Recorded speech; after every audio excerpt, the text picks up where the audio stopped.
बिस्मिल्लाहिर्रहमानिर्रहीम। खातिन हज़रात, अख्तर अब्बास और मेरी तरफ से आप सबको सलाम भी, प्यार भी, मोहब्बत भी सब पहुँचे। आयशा मीर ने पूछा है कि लड़की की उम्र है 27 साल और लड़के की बल्कि आदमी की उम्र है 47 साल। दोनों की दूसरी शादी होने वाली है और आदमी के 3 बच्चे हैं।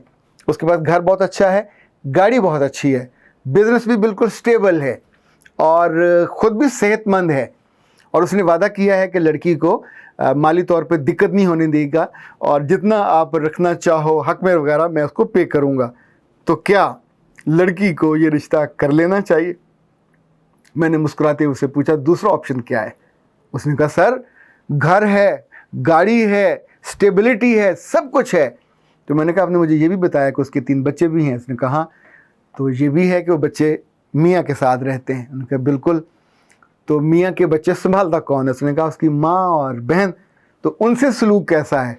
उसने कहा बहुत बुरा, क्योंकि वो बच्चों के लिए आकर लड़ पड़ता है कि तुम लोग मेरे बच्चों का ख्याल नहीं रख रहे, मैं इतना कमाता हूँ आके तुम लोगों को देता हूँ ताकि मेरे बच्चों का तो ख्याल करो। तो खातिन हज़रात, मैंने उस बच्ची से कहा कि ये सोने का भी हो तो इससे शादी मत करना, इसलिए कि ऐसा मर्द जो अपने पहले बच्चों से इतना इन्वॉल्व हो जाए, उसका हक है, उनके बच्चे हैं, उसकी प्रायोरिटी है, तो वो ज़िंदगी में हमेशा प्रायोरिटी नंबर 1 रहेंगे वो बच्चे। उन बच्चों के सामने उसकी माँ भी दूसरे नंबर पे है, बहन भी एक डिग्रेड किस्म की ज़िंदगी गुजारती है। तो जब तुम उसकी ज़िंदगी में बीवी बन के चले जाओगे तो तुम्हारा हर इस्तेहकाक ख़त्म हो जाएगा। अच्छा, जब मैं ये बात कर रहा होता हूँ तो मेरे पास उस लम्हे उसके साथ ही 20 मिसालें मेरे सामने आ जाती हैं कि इस तरह में क्या क्या हुआ था। अब सोचिए कि जब ये उस घर ब्याह के चली जाएगी, जितनी मर्ज़ी खूबसूरत हो, जितनी मर्ज़ी अच्छे कपड़े पहनती हो, जितनी मर्ज़ी पढ़ी लिखी हो, अब इसका जो रोल होगा वो बीवी का रोल नहीं होगा। प्रायोरिटी के मुताबिक रोल बदल जाएगा।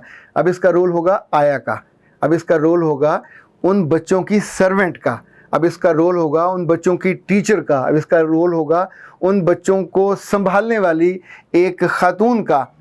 वो बच्चा जब शिकायत करेगा उसी औरत की करेगा, जितनी मर्ज़ी ये खिदमत कर ले। अगर बेटी है, अगर बेटा है, पहली बीवी के बच्चे सर से पाँव तक नाशुक्री से भरे हुए होते हैं।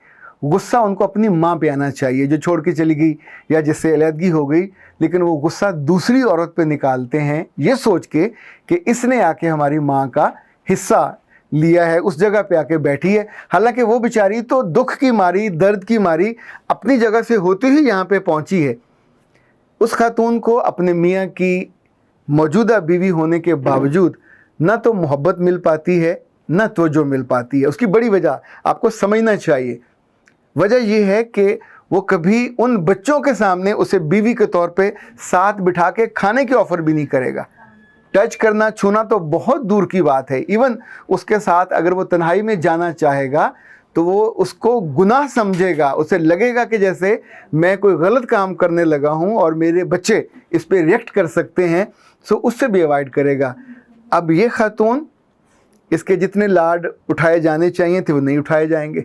जितना वो सोच के गई थी कि एक तो पहले मेरे साथ जुल्म हुआ, पिछला रिश्ता मेरा टूटा, अभी मुझे कोई मोहब्बत करने वाला इंसान मिल जाता जो मेरे नखरे उठाता, लाड उठाता, मुझसे मोहब्बत करता, मेरा ख्याल रखता, तो अब बेचारी की तो आंखों में जो आंसू आएंगे वो भी उसको खुद ही साफ़ करने होंगे, खुद ही पूछने होंगे, क्योंकि अब वो शिकायत अफोर्ड नहीं कर सकेगी। दोबारा घर तड़वाना या उसको छोड़ के जाना कि यहाँ मेरी इतनी डिसरिस्पेक्ट होती है, बेइज्जती होती है। लेकिन इसमें जो तीसरा बड़ा खौफनाक ख़तरा है जो मैंने जगह जगह देखा है कि जब ये बच्चे बड़े हो जाते हैं, कॉलेजेस में, यूनिवर्सिटीज़ में, शादी के करीब हो जाते हैं, तो आम तौर पे अपने बाप को ये घेरते हैं और कहते हैं कि अब हम बड़े हो गए, अब हमारी शादियां होने वाली हैं, आपकी बहू आ जाएगी और घर चल पड़ेगा, हम संभाल लेंगे, इस औरत को फारग करो। तब वो उसको माँ नहीं कहते, कहते हैं इस औरत को फारग करो। क्यों? कि अब अगर आपको कुछ हो गया, ये इतने बेरहम होते हैं कि अगर आपको कुछ हो गया तो जायदाद में इसको हिस्सा देना पड़ेगा। कितना देना पड़ेगा? एक छोटा सा हिस्सा तो होता है, 6वां या 8वां।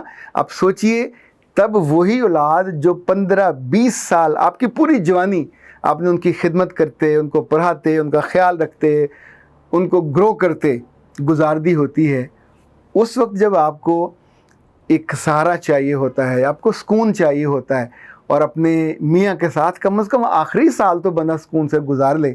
وہاں سے دھکے دے کے, ڈس رسپیکٹ کر کے نکال دیا جائے تو تب آپ کی ماں اور باپ دونوں فوت ہو چکے ہوتے ہیں, اور بھائی اپنی بیویوں کے غلام ہو چکے ہوتے ہیں, ان کے بچے جوان ہو رہے ہوتے ہیں, اور تب آپ کو سہارا دینے والا کوئی رکھنے کے لیے بھی تیار نہیں ہوتا.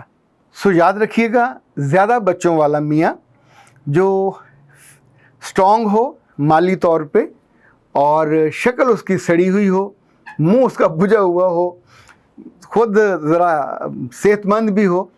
ایک تو بہت جلدی, یعنی اس کی جو شادی والی عمر ہے وہ بہت تھوڑی ہوگی, 4-5 سال, اور آپ کو حق دینے پہ بھی نہ وہ تیار ہوگا نہ آمادہ ہوگا. اس نے یہ رشتہ مجبوری اور اپنے ضرورت کو ایڈریس کرنے کے لیے کیا ہے. اس کے مقابلے پہ اگر آپ کے پاس نسبتاً کم عمر رشتہ آتا, لائک آپ 27-28 سال کے ہو, 29 سال کے ہو, تو آپ دیکھو کہ 31, 32, 33, 35 اگر اس دائرے کے اندر کوئی رشتہ آتا ہے تو وہ آپ جیسا ہی ذہنی طور پہ ہوگا, وہ آپ کے لاڈ بھی اٹھا لے گا. اگر اس کو زخم لگے ہوئے ہیں, اس کو دھوکہ ہوا ہے, اس کو چیٹنگ ہوئی ہے, تو آپ دونوں کی بائنڈنگ بہت اچھی چل سکتی ہے. اگر اس کا ایک آدھ بچہ ہے تو اس کو تو آپ بھی اگر گود لے لو گے, وہ چھوٹا ہوگا ظاہر ہے, پال لو گے تو ایک ایڈجسٹمنٹ آسانی کے ساتھ ہو جائے گی.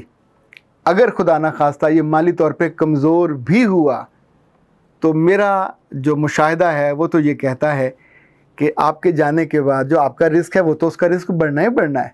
پھر رب نے آپ کو بیٹا یا بیٹی دینی ہے تو اس کا رزق بھی تو اللہ نے دنیا میں اسی کو دینا ہے. سو جو رزق کی کمی ہے وہ دور ہو جائے گی. گھر مل جاتا ہے, گاڑی مل جاتی ہے, صرف جوانی واپس نہیں ملتی. یہ جو دیواروں پہ لکھا ہوتا ہے نا, کوئی مرد کبھی بوڑھا نہیں ہوتا, اس سے بڑا کوئی جھوٹ نہیں ہے. مرد اپنی عمر کے ساتھ ہی بوڑھا ہو جاتا ہے, اور ایک خاص عمر کے بعد, لائک جب بھی آپ 50 کے آس پاس جاتے ہیں تو پھر بس ہو جاتی ہے.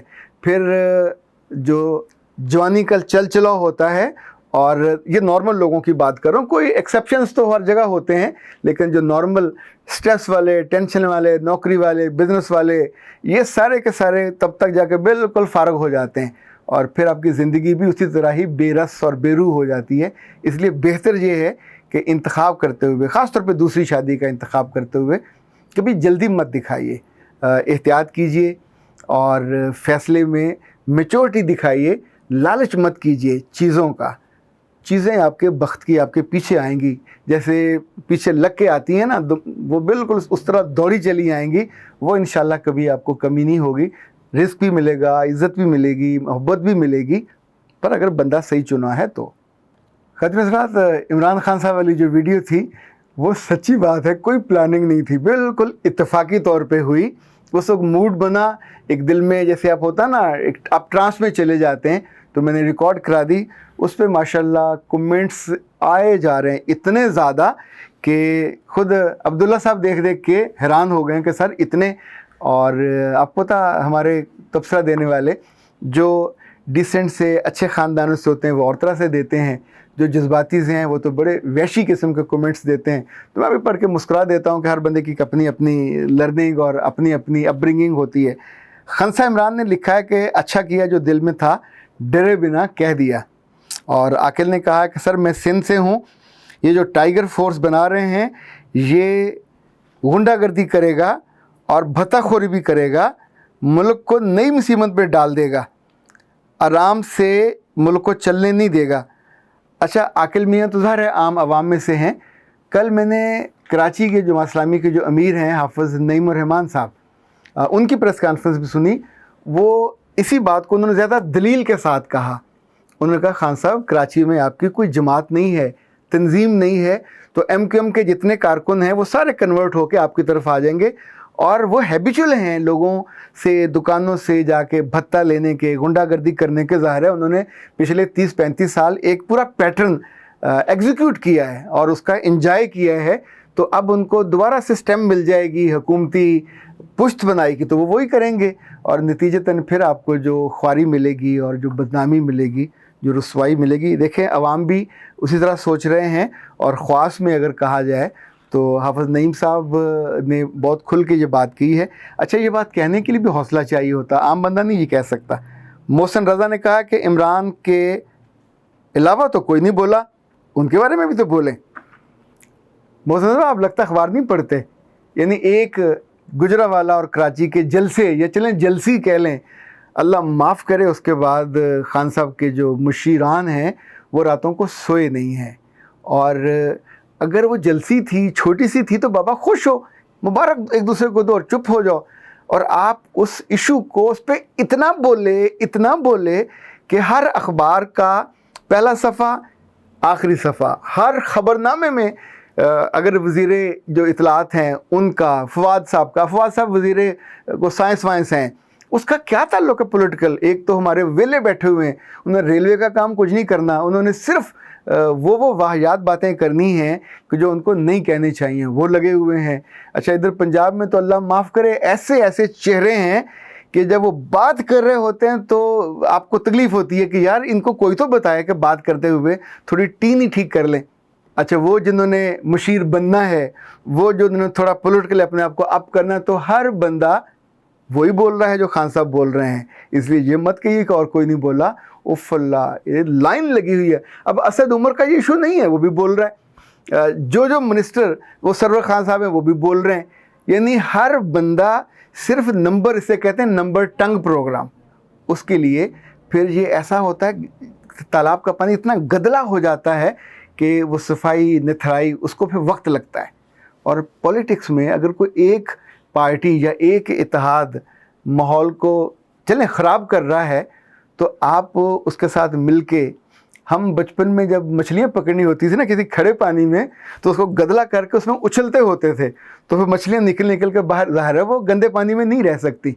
तो गंदे पानी में ज़िंदगी नहीं होती, गंदे पानी में शाइस्तगी नहीं जीती, गंदे पानी में मुरव्वत ख़त्म हो जाती है।